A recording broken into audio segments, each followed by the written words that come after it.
अम्मी नाश्ता लाओ ना, जल्दी करो।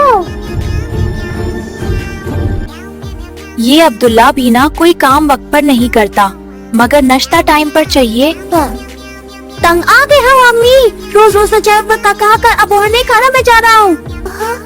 अम्मी मुझसे प्यार नहीं करती, अगर करती तो रोज पराठा देती।